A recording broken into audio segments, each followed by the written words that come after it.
Hi, I'm Annie Fitzsimmons. I'm your Washington REALTORS Legal Hotline lawyer.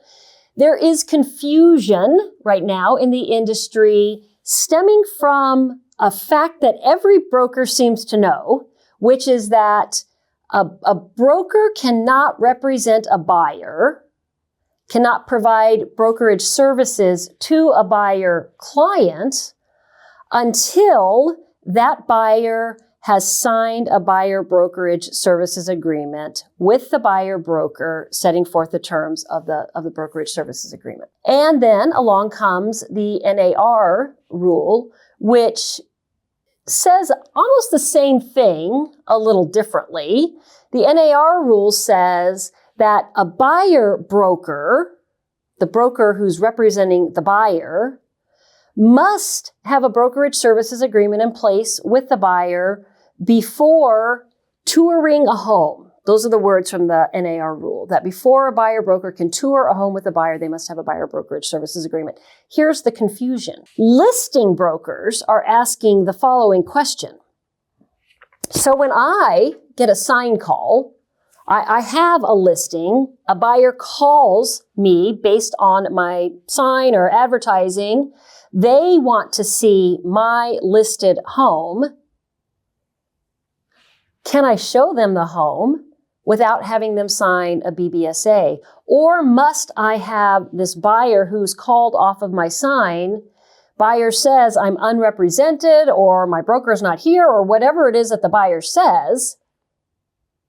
Must I have them sign a BBSA, a buyer brokerage services agreement, before I allow them to tour the home? And the answer to the question is absolutely not.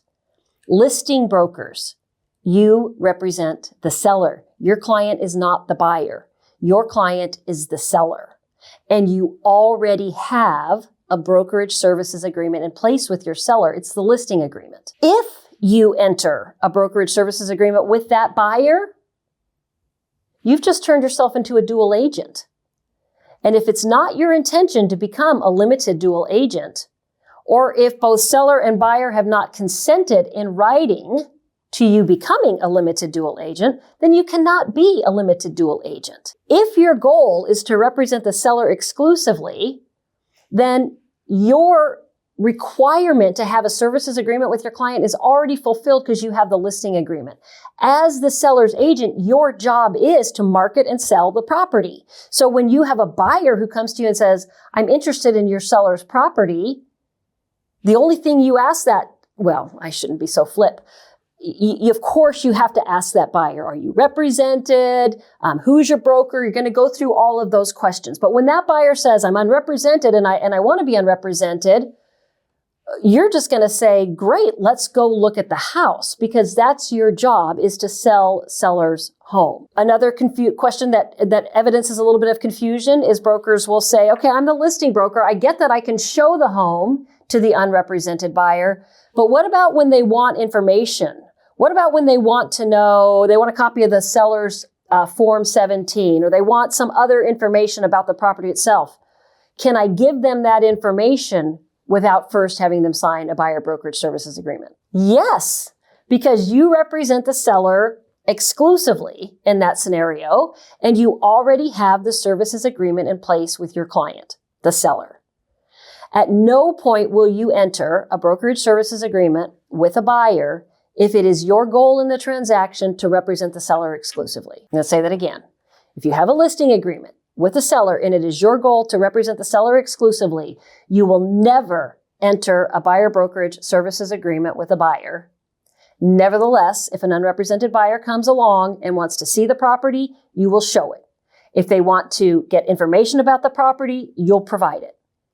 If they want to write an offer on the property, you will provide to them a copy of the agency law pamphlet before they sign an offer to purchase seller's property, but you will prepare an offer for buyer and seller to negotiate a purchase and sale agreement. It's just that simple. So don't allow yourself to be confused by the idea that before you can open the door for a buyer, you have to have a buyer brokerage services agreement with them if you are the listing agent. If you have questions on this topic or any other, please ask me a question by visiting warealtor.org. Thank you for being a Washington REALTORS member.